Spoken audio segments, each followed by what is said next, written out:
प्रेम की व्याख्या नहीं हो पाती। लेकिन प्रेम वही शक्ति है जो आपके हाथ से बह रही है, वही चेतना है जिसे लोग चेतना के नाम से जानते हैं, लेकिन ये नहीं जानते कि ये प्रेम है। चेतना को वो ऐसी शक्ति समझ लेते हैं जैसे बिजली और पंखा है। नहीं, आत्म तत्व प्रेम है। एक शब्द आप प्रेम कहते ही साथ आपके अनेक बंधन टूट जाए। जितना झूठ है, असत्य है, वो प्रेम के विरोध में है। अगर आप किसी को डांटते भी हैं और उसको सत्य बता रहे हैं तो आप प्रेम कर रहे हैं। आप स्वयं प्रेम हैं। इसलिए प्रेम तत्व पे आप विचार करते ही आप आत्म तत्व में उतर सकते हैं।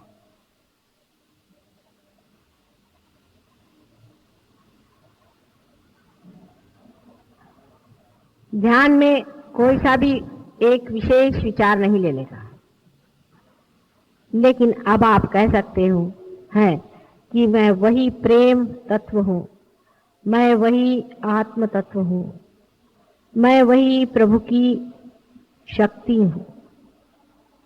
आप इसे कह सकते हैं। इस तरह से 2-3 बार कहते ही आप आशीर्वादित होंगे, क्योंकि आप सत्य कह रहे हैं। आपके अंदर से वाइब्रेशन जोर से चलने लगे। अब रोजमर्रा के जीवन में क्या करना चाहिए? रोजमर्रा के जीवन में आपको पता होना चाहिए कि आपके अंदर शक्ति प्रेम तत्व की है। आप जो भी कार्य कर रहे हैं, क्या आप प्रेम में कर रहे हैं या दिखाने के लिए कर रहे हैं कि आप बड़े भारी सहयोगी हैं? हम अगर कभी किसी को कोई बात कहते हैं या डांटते हैं तो हम देखते हैं कि दूसरे दिन वो आ करके सहयोगियों में बैठ करके हमें गालियां देते हैं लोग, और उसके बाद कहते हैं कि हमारे वाइब्रेशंस क्यों चले गए।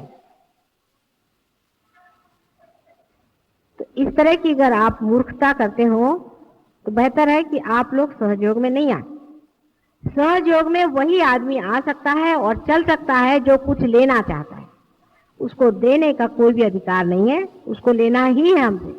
वो अगर देना चाहेगा, उसकी वो शक्ति जब हो जाएगी तो बहुत ही बढ़िया चीज हो जाएगी। लेकिन आप तभी दे पाते हैं जब आप ले पाते हैं। इसलिए पहले लेना सीखिए। हमारे अंदर क्या दोष है? रोज के जीवन के इसमें आप देखते चले कि हम क्या चीज दे रहे हैं। हम प्रेम दे रहे हैं। क्या हम स्वयं साक्षात प्रेम में खड़े हैं? हम सबसे लड़ते हैं, सबसे झगड़ा करते हैं, सबको परेशान करते हैं और हम सोचते हैं कि हम सहयोगी हैं। इस तरह की गलतफहमी में नहीं रहना। अपने साथ पूर्णतया दर्पण के रूप से रहना चाहिए। माने अपने को पूरी समय देखते रहिए। समझ लीजिए हमारे माथे में कोई चीज लग गई तो आप बताएंगे माता जी आपके सर में कुछ लगा, इसको पोंछ लीजिए। इसी प्रकार आप अपने को देखते रहें कि देखिए हमारे यहाँ पर ये चीज लग गई है, इसको हम पोंछ लेते हैं। रोजमर्रा के जीवन में आपका जीवन एक उज्जवल होना चाहिए। आपके मुख पे कांति आए, आपके व्यवहार में सुंदरता आनी चाहिए, आप प्रेममय होना चाहिए। फ्रूट के जैसे अगर आप बिल्कुल ही रसहीन हो तो आप सहयोगी नहीं, ये आपको पता होना चाहिए। जबरदस्ती के आप सहयोगी बने हैं, वो भी हम आपको चला रहे हैं इसलिए आप बैठे हुए हैं, नहीं तो हमें आप माफ कर दें और आप सहयोग में ना आए। थोड़े दिन में आप खुद ही निकल जाएंगे। इस तरह के लोग जिनमें प्रेम नहीं है, जो अपने को सोचते हैं कि हम बड़े बढ़िया आदमी हैं और बड़े कमाल के आदमी हैं और ये है वो है, वो बिल्कुल सहयोग के लिए व्यर्थ है। ऐसे लोगों को चाहिए कि जाएं दूसरे गुरुओं के जूते खाएं और वहां रहें। यहां पर सहयोग में आप परमात्मा के एक इंस्ट्रूमेंट बनने आ रहे हैं। अत्यंत नम्रता आपके अंदर होनी चाहिए, अत्यंत नम्रता। आपको घमंड छोड़ना चाहिए। लोग कहते हैं कि संन्यास लेना चाहिए, मैं कहती हूँ पहले घमंड से आप संन्यास लीजिए, क्रोध से आप संन्यास लीजिए, कपड़ों से नहीं लीजिए। कपड़े उतार देने से कोई संन्यास नहीं होता है। संन्यास का अर्थ होता है अपने क्रोध, काम, मोह, मद, मत्सर आदि षट्रिपुओं से एक संन्यास लेने को ही संन्यास कहते हैं, संन्यास्त। ऊपरी संन्यास की बातचीत नहीं। तो अपने रोज के व्यवहार में अत्यंत शांति से, सबसे प्रेम से व्यवहार करें। अपने बाल बच्चे, घर वाले, इनसे सबसे सहयोग की बातचीत करें, सहयोग पर विवरण करें। अपने दोस्त बदलिए, अपना उठना बैठना बदलिए। ये आपके रिश्तेदार हैं, ये आपके सगे हैं, इनसे बातचीत करें, इनसे बोलें, और ये लोग आपको बताएंगे कि हम लोग एक नई दुनिया में आ गए और हमारे पास एक नए वाइब्रेशन है। जब भी आप सफर करें, कहीं बाहर जाएं, किसी गांव जाना है, ये बता रहे थे अभी राहुरी से आए कि हम अपने साथ में जैसे सब लोग लेकर चलते हैं चीजें अपने ट्रैवलिंग की, वैसे हम अपने साथ में थोड़ा सा तीर्थ, वो मेरे पैर के पानी को तीर्थ कहते हैं, तीर्थ और कुंकू और ये सब वाइब्रेटेड हम लेके चलते हैं। रास्ते में कोई आदमी बीमार दिखाई दिया, चलो उसको तीर्थ पिला दिया। कोई आदमी ने धर्म की चर्चा की, उसको फोटो दिखा दिया, देखो भाई ये माता जी है और तुम चाहो तो उनको पार कर सकते। जहां जो आदमी मिल जाए वो अपने साथ रखे रहिए। अच्छा चलिए आपको हम कुंकू लगा देते हैं, देखिए आपको कैसे लगता है, ये हमारी माता जी। पूरी समय दिमाग इधर उधर दौड़ता रहे कि सहज योग को किस तरह से हम प्लावित अपने जीवन से कर सकते हैं। उसी समय आप देखिए कि आप बहुत गहरे उतर सकते हैं। लेकिन कुछ लोग ऐसे हैं कि सहज योग में सिर्फ ऐसे आते हैं जैसे मंदिर में आए चले गए, और फिर उसका दुष्परिणाम हमेशा आएगा। यहाँ पे ऐसे लोग हैं अभी बैठे हुए कि जिन्होंने जब से सहज योग से पार हुए हैं तब से कोई उनको एक बीमारी नहीं है। महाबीमार थे, उनको कभी बीमारी नहीं, एक बार भी वो डॉक्टर की सीढ़ी नहीं चढ़े,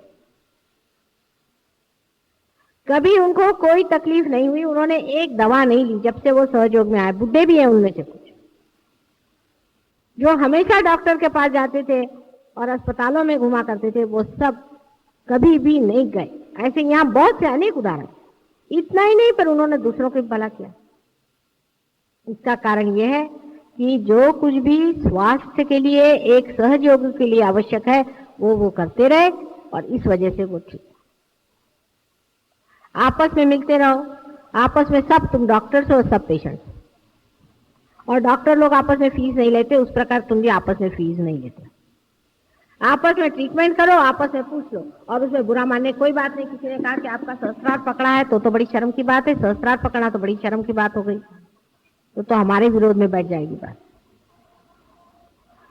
तो उसे कहना भाई फौरन ठीक कर दो, पता नहीं कैसे आदमी के साथ मैं बैठ गया। किसी ऐसे आदमी के साथ कभी नहीं बैठना चाहिए जो सहयोग की बुराई करता है, सहस्त्रार्थ फौरन पकड़ जाए। ऐसा आदमी अगर बोला तो कान बंद कर लो, और ऐसे आदमी से कहना भाई तुम दूर बैठो, हमसे तुमसे मतलब नहीं, तुम हमारे से बात मत करो, बस हमको कोई अपना बुरा नहीं करना। आप कौन होते हैं हमसे बात करने के लिए? आप यहाँ माता जी के वजह से हमसे मिले हैं और अब आप चुप रहिए। ऐसे जो भी आदमी बात करते उसे कहना बस बस करिए। आपका सहस्त्रार्थ पकड़ेगा, फिर एक एक चक्र पकड़ेंगे, होगा थोड़े दिन में आओगे माता जी मुझे कैंसर हो गया। एक दो को कैंसर भी हुआ हमारे, आप तो ठीक हो गए लेकिन हुआ था। और कैंसर बीमारी जो है वो तो बिल्कुल सहस्त्रार्थ की बीमारी है, पक्की, समझ लीजिए। कैंसर से अगर बचना है तो अपना सहस्त्रार्थ साफ रखो। सहस्त्रार्थ तुम लोगों ने पकड़ना शुरू कर दिया तो कैंसर की शुरुआत हो गई, मैं आपसे बता रहा हूं। सहस्त्रार्थ हमेशा साफ रखो, और हो सकता है कि आज नहीं कल 8 साल बाद आपको पता होगा कि सडनली हमें कैंसर हो गया, तो क्यों ना अभी से अपने को स्वास्थ्यपूर्ण रखें। और इतना ही नहीं, सहयोग का कार्य करें जिसके कारण हम परमात्मा के राज्य में बैठे हैं, और जब कल संसार में उन लोगों को चुना जाएगा जो परमात्मा के हैं, उनमें से आप एक श्रेष्ठतम लोग होंगे।